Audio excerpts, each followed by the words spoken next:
I went camping alone a few months after my divorce. I thought some time in the woods would help clear my mind. I picked a quiet spot near a lake, surrounded by tall pine trees. It felt peaceful, but I soon realized things were starting to feel off. I set up my tent and made a small fire. The sun was setting, and shadows stretched across the ground. I thought I heard a rustle. Maybe a squirrel, I told myself. I shrugged it off and pulled out some food to cook.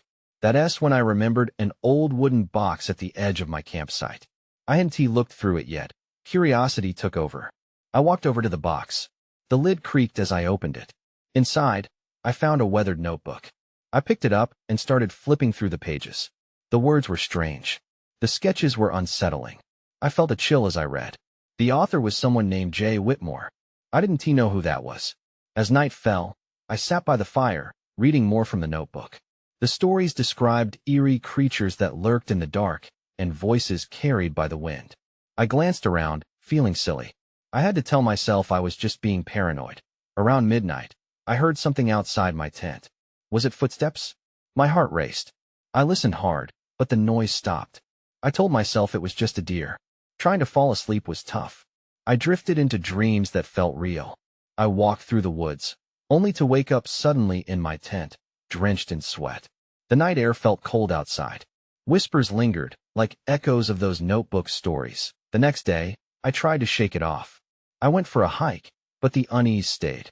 I caught movement out of the corner of my eye. Shadows darted between trees too quick for me to see what they were. On the final night, things escalated.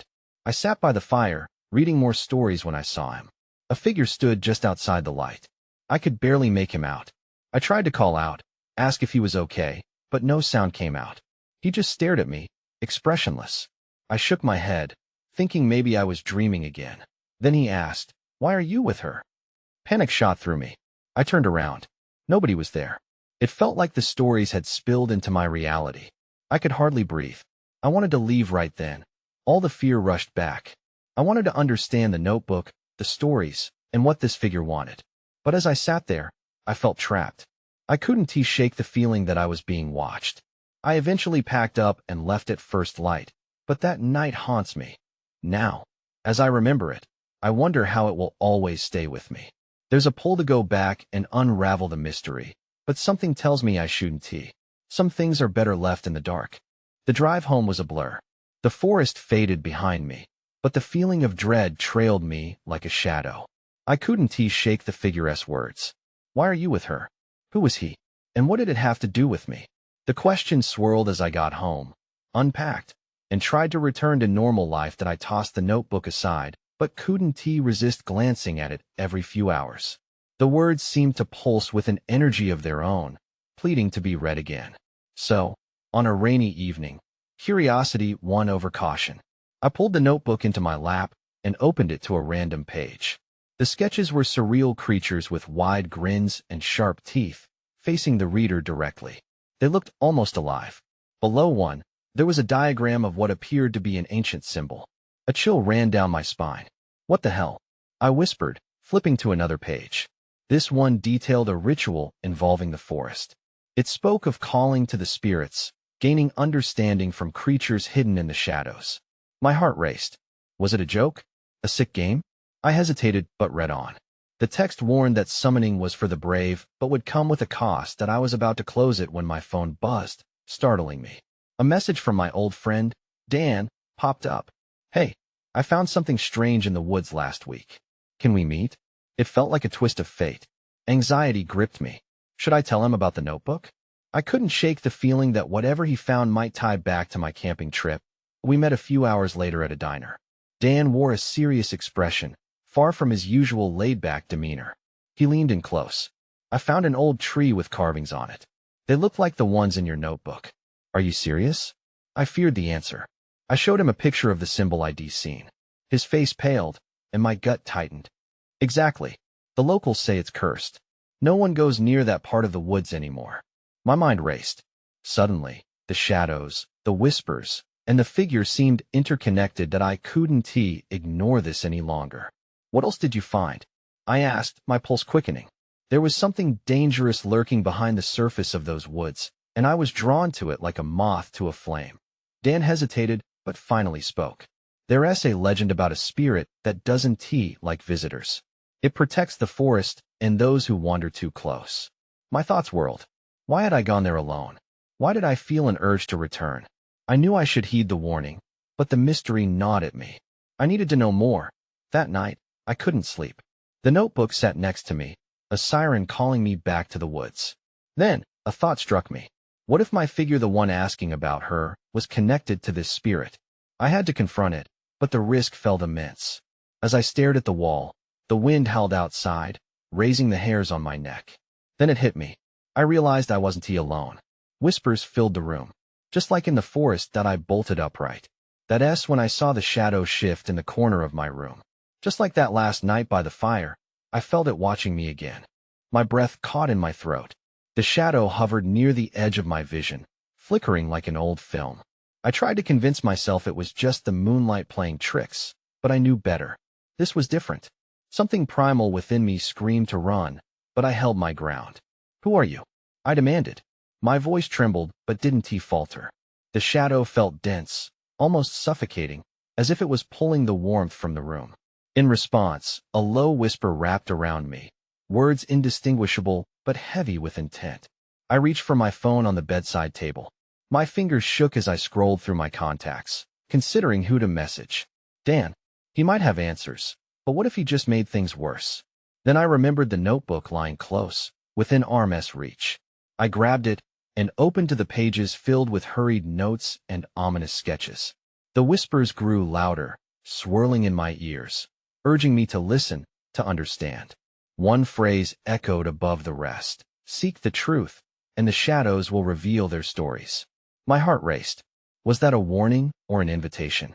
Stay away from her. The voice drifted clearer now, a hiss slicing through the tension. It was the figure from my dream, but here it felt much closer. I gripped the notebook tighter, hoping it would shield me. Then everything went cold. The shadows boiled together, and I could barely see anything in the room. Panic surged inside me, and I sprang to my feet, backing into the wall. I don't understand. I shouted, the fear spilling over. What do you want? The dark mass shifted again, forming a shape that resembled a figure tall, gaunt, eyes glowing like dying embers. Time stood still. Suddenly, my phone buzzed loudly, breaking the tension. I glanced at the screen, half expecting it to be a warning, another omen. But it was Dan. Meet me at the old tree. I've got to show you something, he texted. The urgency in his message tugged at me. Either it was a coincidence or a chance to finally discover the truth lurking both in the woods and within myself. The figure wavered, growing faint, as if it knew my mind was shifting. Whatever this spirit wanted, it felt tied to Dan's message. I didn't have time to think. With a breath of resolve, I snatched my jacket and slipped out of my house, my heart pounding against my chest. The chill outside wrapped around me like a cocoon. The streets felt deserted, silent. Each shadow loomed in a way that made me question my resolve. As I drove toward the woods, my mind raced with questions. How did Dan's discovery link to my nightmares? Was the spirit real, or was it just a product of my imagination fueled by fear? Reaching the edge of the woods, I parked and stepped into the darkness. Trees loomed, and the air thickened with whispers again. Seek the truth, I recalled, forcing myself to push ahead. I stumbled and turned at the sound of a snapping twig. That's when I realized I wasn't the only one here. I felt eyes on me, watching from the shadows, waiting. The urge to flee pressed against me, but I pressed forward into the whispering darkness. Then I heard a faint rustle, echoing behind me. Someone was coming. I turned slowly, my heart racing. The rustling intensified, and I could see a figure emerging from the shadows. It was Dan, just as surprised to see me. You actually came, he said, stepping into the moonlight. I exhaled, relief flooding through me. What is going on? You said you had something to show me. He nodded, glancing around as if he could sense the invisible weight of the woods. Yeah, but it's complicated. His expression shifted, a flicker of something fear, maybe, crossing his face. We need to move. I followed him deeper into the forest. The whispering noise faded slightly, but the tension in the air grew thicker. What did you find? I asked, trying to keep my voice steady. The old tree that's where it all started. You remember? He said. It's also where I found something in the ground. He pulled out a small, dirt-covered object from his backpack and held it up. It looked like an old, battered notebook. I opened my mouth to speak, but hesitated. What about that notebook? It belonged to someone who lived here a long time ago. He brushed the dirt away, revealing frayed edges and faded writing. I think it might be connected to what we've been seeing. I took a step closer. Let me see. He handed it to me, and I opened it. The pages felt fragile under my fingers, filled with sketches similar to those in my own notebook. Words leaped off the pages. The shadows do not lie. They warn of the past, do you see? Dan whispered urgently. They mention the shadows, just like you said in your dream. As I flipped through the notebook, I noticed one particular entry with a date circled in red. What does this mean? I asked, pointing. Dan squinted at it. That's the last date written before it suddenly stops. Something must have happened that day. Should we go back to the tree? I suggested, the hairs on the back of my neck prickling. But just as we began to move, the atmosphere shifted. The shadows deepened around us, and an icy wind swept through the trees. I could feel the whispers coming back, louder this time, swirling around us like a storm. I turned to Dan, panic rising in my chest. We need to get out of here. Suddenly, the whispers gelled into a voice, a low, guttural sound that echoed in the empty air. You should not have come here. Fear clamped my throat shut, and I spun to face the source of the voice. The figure from my dream materialized again, standing just beyond Dan. Its glowing eyes pinned us both in place. It pointed a skeletal finger at me. Leave, or know the truth. A jolt of adrenaline shot through me. I grabbed Dan's arm. We can't stay. We have to go now. We turned to run when I heard a snap again, this time louder. I glanced back briefly, and my heart dropped. Shadows swirled violently around the figure, and the voice boomed again. The truth will find you.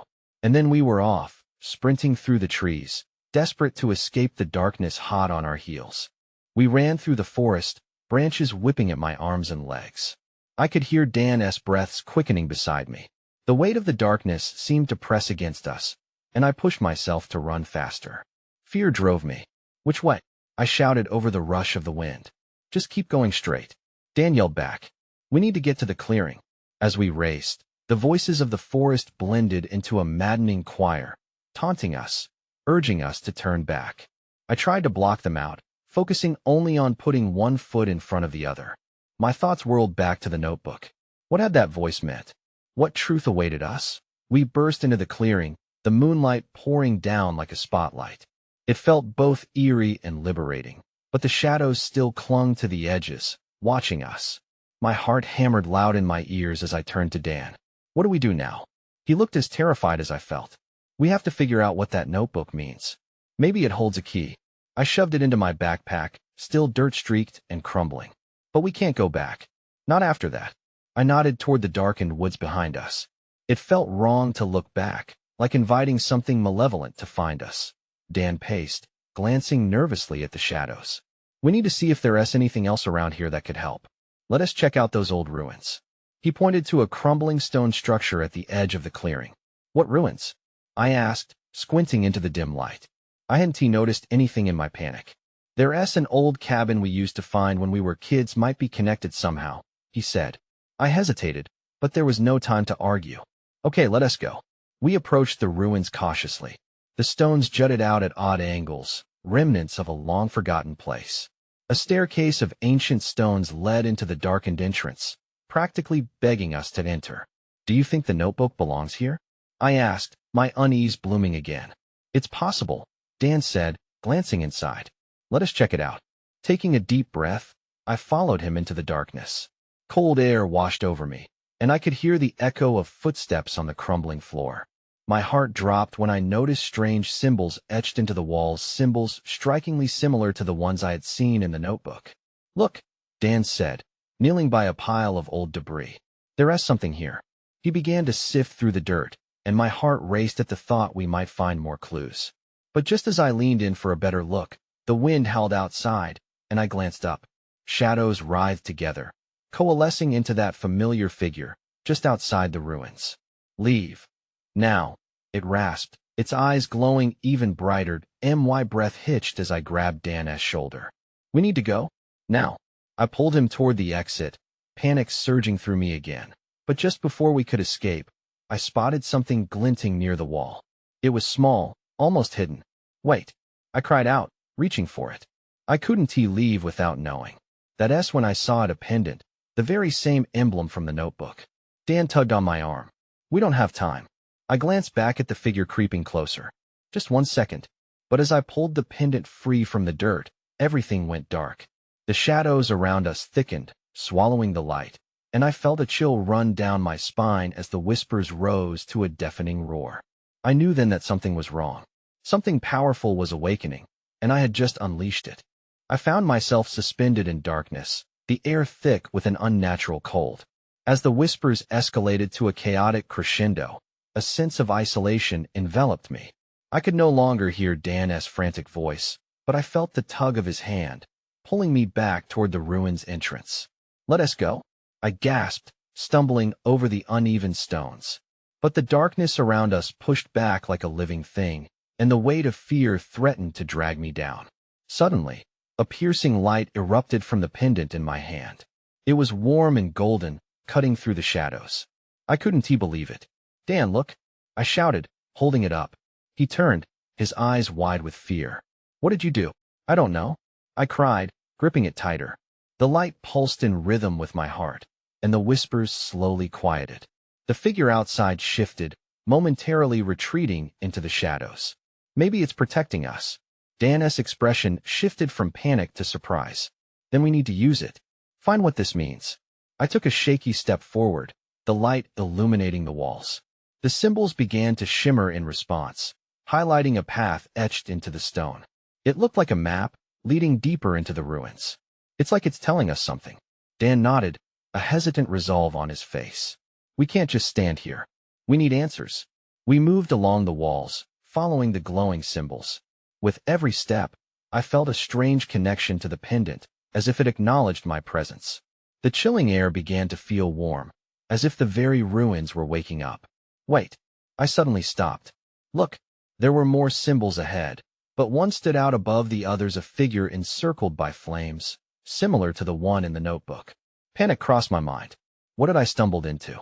Just then, the ground trembled beneath our feet, sending us both off balance. Dirt and debris cascaded from the ceiling, and the shadows writhed in anger. Run, Dan shouted, and we bolted toward the exit. But just as we reached the doorway, a hand shot out from the dark, grabbing my ankle. I screamed, falling to the ground. Dan tried to pull me up, but the cold grip tightened, pulling me back into the shadows. Don't let go, I yelled, desperately clutching the pendant in my hand. In that moment, the light flared, and I felt a surge of energy. It wasn't just a pendant, it was a key. My heart raced as I understood its potential. I can fight it, I cried out, ready to unleash whatever protection the pendant could offer. With all my strength, I swung the pendant toward the dark figure, letting out a burst of light. The smothering darkness recoiled, as if burning under its heat, and I felt the grip lessen just enough for Dan to pull me free. Go, he urged, urgency piercing through my fear as we staggered from the ruins into the moonlight once more. But as we stumbled into the clearing, catching our breaths, I turned back just in time to catch a glimpse of the figure retreating. It glared at us from the shadows, hatred flickering in its glowing eyes. As the moonlight faded and the chill returned, a new fear gripped me. What had we awakened? And more importantly, what would happen if it came after us again? In that moment, standing with the pendant clutched tightly in my hand, I realized this was only the beginning. The air outside the ruins was a stark contrast to the oppressive darkness we had just escaped. But I didn't feel safe, not yet. The pendant still pulsed softly in my grip, reassuring yet mysterious, its warmth a stark reminder of the horrors we just faced. What was that thing? Dan's voice broke through my thoughts, shaky and uncertain. He glanced nervously over his shoulder as we stepped farther from the ruins, as if afraid the darkness would reach out again. I don't know, I admitted, my mind racing. But it seemed like it wanted something. Dan shook his head, his expression torn between fear and curiosity. And the pendant, do you think it can really protect us? I sighed, staring at the glowing object. I hope so, but we need to figure out how it works. We stumbled into the forest, the moonlight filtering through the trees. It illuminated our path, but couldn't shake the weight of dread settling over us. Let us find a place to sit, I suggested, trying to catch my breath. Eventually, we found a small clearing, and I dropped down onto a fallen log. Dan settled next to me, still glancing back toward the ruins. Time felt suspended, as if everything hung in uncertainty. "Okay," I said, taking a deep breath. "Let us look at the notebook. Maybe it can give us some answers." I pulled the old, weathered book from my backpack. Every page felt alive with mystery, but I was cautious. What if we're not supposed to be reading this? I frowned, flipping it open to the first page. Dan leaned closer, his eyes scanning the crooked handwriting. It mentioned some sort of ritual, something about awakening the guardian. "Is that what we saw?" I nodded, the weight of realization pressing down on me. "But why us? What did we do?" As I turned pages, a particular passage caught my eye, a warning about drawing the guardian's attention and being marked in the process. My breath hitched. "Dan, look at this." He leaned in even closer. The words spoke of ancient energy tied to the pendant, but the last line sent a chill down my spine. "Once marked, the guardian will never forget. It becomes your shadow." Panic flared within me. "We need to get rid of this pendant. It's dangerous." "No, it's our only chance," Dan insisted, his voice firmer now. "If it truly protects us, we can't just throw it away. We need to learn how to use it." I contemplated his words. It was tempting to forget this whole ordeal, to return to safety. But something deep inside me resisted, an instinct strongly tied to the pendant. "Fine, but we need to figure out everything we can." Just then, the air around us shifted. I felt it a prickling at the back of my neck. My heart raced as I glanced back toward the tree line. Dan, I whispered, fear tightening in my chest. There was movement in the shadows, subtle yet present. My skin crawled as I realized we weren't alone. Someone or something was watching us from the darkness. "Get ready," I warned, holding the pendant tightly. The light it emitted pulsed gently, as if sensing the impending danger. Then, without warning, a figure stepped into the moonlight. It was tall and draped in a cloak of shadows, but I could feel its eyes boring into me, a mix of malice and hunger. "I've come for what is mine," it hissed, and in that moment, I knew we were in more trouble than I ever imagined. I froze, the figure in front of us blending almost seamlessly with the shadows. It felt like a nightmare, yet I was wide awake. "What does it want?" I murmured, my voice barely above a whisper. Dan's breathing quickened beside me. "We need to move," he urged, but his eyes were locked on the cloaked figure. I could see his fists clenching, ready to run or fight, and part of me wanted to do the same. The figure took a step forward, revealing a pale face, features twisted in a way that shouldn't belong to any human. "You think you can control it?" it taunted, pointing directly at the pendant. "That power belongs to me. Give it back." I clutched the pendant tighter, feeling its warmth seep into my skin. "We're not giving you anything," I shot back, surprising myself with my bravery. Maybe it was the pendant, or maybe it was pure desperation. "Foolish children," it sneered, teeth bared like a predator revealing its fangs. "You have awakened forces beyond your comprehension. But mark my words, you will regret this." Suddenly, the air thickened, stirring around us like a storm was brewing. I could feel the ground vibrating, and I instinctively moved closer to Dan. "What do we do now?" I asked, panic rising in my throat. "Use the pendant," he shouted, his fear transforming into a burst of determination. "Channel whatever power it has." I glanced down at the glowing object in my hand. Taking a deep breath, I raised it between us and focused. The light pulsed stronger, brighter, warming me, as if it was alive. "Get back," I yelled, trying to project confidence. But the figure didn't retreat. Instead, it let out a chilling laugh that echoed through the trees. "You think mere light can banish me?" Before I could respond, shadows twisted violently around the figure, forming tendrils that swirled like smoke. My heart raced as I felt an unnatural force pushing against me. The trees betrayed me, their branches reaching in like grasping fingers. "Run," Dan shouted, grabbing my arm. I didn't need to be told twice. We sprinted away from the clearing, the pendant illuminating our path. I could still hear the figure behind us, its laughter haunting and relentless, but it felt different now. With each step, I sensed the pendant growing hotter in my grip, thrumming like a heartbeat in tandem with my own. I realized it wasn't merely defensive, but could also be a weapon if I knew how to call upon its power. "Where are we going?" Dan panted, veering left to avoid a fallen branch. Anywhere but here, I cried out. But even as I said it, a nagging thought crept into my mind. What if we were running straight into danger? We burst deeper into the forest, breathless and disoriented. I could feel the shadows trailing us, reaching out as if wanting to grab hold. "Wait, Dan," I called. "We need to that S." When I saw it. Up ahead, through a thicket of trees, a faint light flickered like a beacon. "This way," I yelled, darting toward it.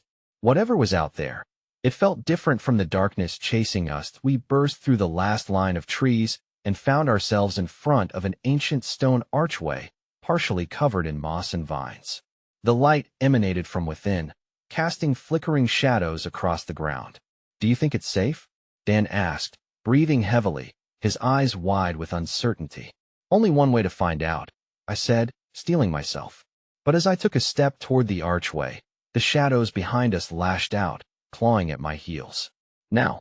I screamed, urging us to move faster as I shoved the pendant toward the entrance. The light flared brightly as if responding to my desperation, revealing symbols etched into the stones. And just like that, I knew. We weren't just running away. We were about to step into the next chapter of our nightmare. As we stumbled through the archway, the world around us shifted in an instant. The air was different, cleaner, almost electric. The shadows receded like water pulled back from the shore, leaving behind an eerie calm. I looked around, half expecting to see the cloaked figure appear any second, but there was only silence. "Did we lose it?" Dan asked, his voice shaky as he took a deep breath. "I think so," I replied, my heart still racing, but curiosity peaked in my chest. The area inside the archway was like a hidden glade bathed in soft light, illuminated by luminescent plants that twinkled like stars. The ground was carpeted with vibrant moss, and in the center, an old wooden table sat surrounded by ancient stone benches. "What is this place?" Dan whispered, stepping further into the clearing. I followed, my gaze drawn to the table. I could see something lying on it, a notebook. It looked old, leather-bound, with intricate designs etched into its cover. "It looks like a journal," I said, feeling an inexplicable pull to it. "Do you think it's safe to touch?" Dan asked, glancing back at the archway, as if the shadow might follow us here. I hesitated, considering the warnings of the figure. "I don't know, but we can't just leave it." I couldn't shake the feeling that this notebook held answers, maybe even a way to fight whatever dark force was after us. As I reached out and picked it up, the moment my fingers made contact, a surge of energy shot through me. The pendant around my neck reacted again, pulsing with heat. I opened the notebook, revealing pages filled with tight, hurried handwriting. The ink was fading, but the words were still legible. "It's a collection of stories," I murmured, scanning the first page. The titles were odd, almost unsettling.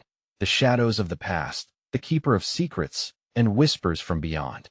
My breath caught when I read, "Those who seek the pendant will awaken what sleeps." What? Dan leaned closer, looking over my shoulder. "What does that mean?" "I don't know yet," I admitted, flipping through the pages. It seemed to document different encounters with strange figures and experiences in this very forest. Some pages detailed individuals who had faced shadows much like the one we'd encountered. Others hinted at a hidden power, warm like fire that could be wielded with knowledge and intent. Suddenly, I felt a sharp chill breeze gust through the clearing, causing the luminescent plants to flicker ominously. The air shifted again, thickening like a blanket of fog. "Do you feel that?" I asked, tensing. Before Dan could answer, the dark outline of a figure appeared at the edge of the clearing, its form twisted and sinister. My heart plummeted. "It's back. Grab the pendant," Dan shouted, his voice rising with panic. I clutched the notebook closer, its pages fluttering as if caught in the wind. The presence loomed, stepping closer, its face obscured by dark folds. "You dare to trespass in this realm?" It hissed, a mocking tone seeping through the silence. "You want to take us?" I screamed, holding the pendant up again. But as the light blazed from it, the figure laughed, a sound that chilled me to the bone. "You think you can stop what you have awakened?" The shadows shifted, swirling around us. "Let us go," Dan yelled, grabbing my arm. I wanted to fight, but I knew we needed to escape. With the notebook tucked under my arm, we turned to flee back through the archway. Just as we did, I heard the figure's voice echo behind us. "You cannot run from your destiny." As we burst back into the darkness of the woods, I felt my breath hitch. We were only beginning to understand what we had awakened, and now we had two threats: the shadow behind us and the secrets locked within that journal. I stumbled through the forest, Dan's hand tightly grasping mine, pulling me along in our frantic race away from the ominous figure. The night air was thick, oppressive, alive with whispers like 1,000 lost souls calling out in despair. Each breath felt like a challenge, our lungs straining as we pushed deeper into the darkness. "Where do we go now?" I gasped, glancing around as we ran, desperate to find safety. The trees loomed overhead, branches clawing at us as if trying to entrap us in their embrace. There's a creek up ahead. We can follow it," Dan yelled, urgency coursing through his voice. We veered off the path, crashing through underbrush toward the distant sound of water. My heart pounded, syncing with the frantic rhythm of my feet against the forest floor. As we reached the creek, the moonlight glinted off the bubbling water, illuminating our path enough to give us hope. "It's a natural barrier," I said, trying to catch my breath while glancing back. "Maybe it can slow it down." Dan nodded, his eyes still darting between the shadows. "Then we need to keep moving." We followed the creek upstream, the sound of rushing water eventually drowning out the whispers that had haunted us in the woods. But as the night deepened, I couldn't shake the feeling of being hunted. Our earlier encounters replayed in my mind the way that figure had spoken, its dark intentions echoing like a warning. After what felt like an eternity of running, we reached a small clearing bordered by thick foliage. Exhausted, we collapsed to the ground, panting heavily. The water bubbled softly nearby, providing a moment of solace amidst the chaos. "Do you think it lost us?" I asked, cautiously glancing around our temporary refuge. "I don't know," Dan replied, running a hand through his hair, which was damp with sweat. "But we have to figure this out." He pulled the strange notebook from my backpack, flipping through its pages that were still warm, almost pulsing with energy. "Look," he pointed at a passage that seemed to glow faintly in the moonlight. This talks about the guardian of the forest and how the pendant is the key to understanding its purpose." "But what does that mean?" I asked, frustration and fear mixing in my gut. "We can't control what we've awoken." "Maybe we don't have to control it," Dan suggested, his voice bolstering with determination. "What if we learn to communicate? That figure, it has a purpose, and so does the pendant. We can't just run forever." I pondered his words, uncertainty swirling in my mind. "You think we can reason with it?" "It's worth a shot," he replied, holding the pendant closer. "We have to face it, or it will keep coming after us. The notebook says something about understanding its motives. We need to show we mean no harm." Fear gripped me again, but deep down, something told me that Dan was right. I gathered my courage. We were backed into a corner. "What do we do?" I asked, searching Dan's face for some sign of hope. "We need to find a way to draw it to us," he said. "This place is sacred. If we can create a barrier with the pendant's light," I nodded, clenching the pendant. With a wave of resolve coursing through me, I stood, holding it high.